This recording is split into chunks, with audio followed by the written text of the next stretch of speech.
So let's go ahead and take a look at this example. We're going to evaluate the limit as theta goes to 0 of the function 3 times sine of 3 theta in our numerator and theta in our denominator.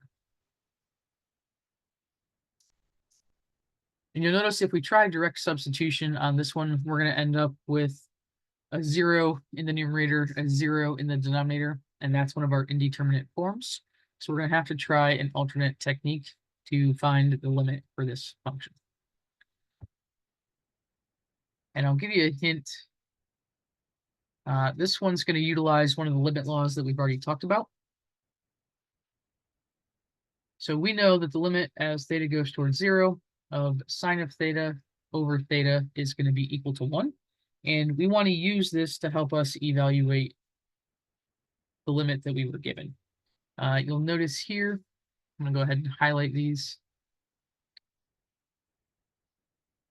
Off this function on the right-hand side, right, the sine of theta over theta, those two values in the theta position need to be equivalent to each other. If you're looking at the problem that we're working on, you'll notice that you have a 3 theta inside that set of parentheses in the numerator and a theta in that denominator. Well, if I want to be able to use that limit and the hint, right, I need to make sure that I have the same term inside that parentheses on top as I would in my denominator. So I need a 3 in my denominator. Well, that's easy enough, right? We can take this function and we can go ahead and multiply top and bottom by 3, right? That's the equivalent of 1. I'm not changing the expression at all. Let's go ahead and rewrite this. I'm going to pull this first 3 out in front. So I've got 3 times 3 times sine of 3 theta. And in our denominator, we've got 3 times theta. Right, and again, this is a common mistake that students tend to make, right? They start manipulating that function and they forget to rewrite the limit notation, right? So take a moment, rewrite your work if you need to, give yourself the reminder that this should still have the limit as theta goes towards 0 written in front of that function. And I'm going to go ahead and simplify this a little bit.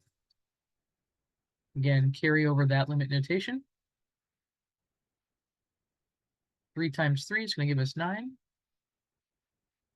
We have sine of 3 theta in our numerator and 3 theta in our denominator. Right? And if you're using your limit rules, you know that when you have two things being multiplied together, right? In this case, I can pull that 9 all the way out in front.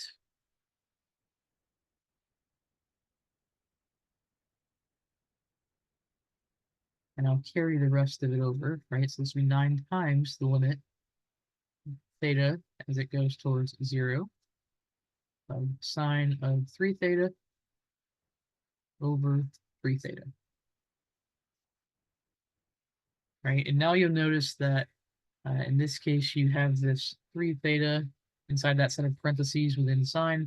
In your numerator, you have the 3 theta in your denominator. Those components match.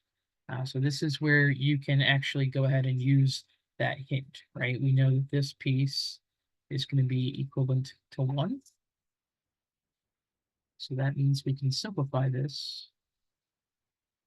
So 9 times 1, which is going to give us an answer of 9.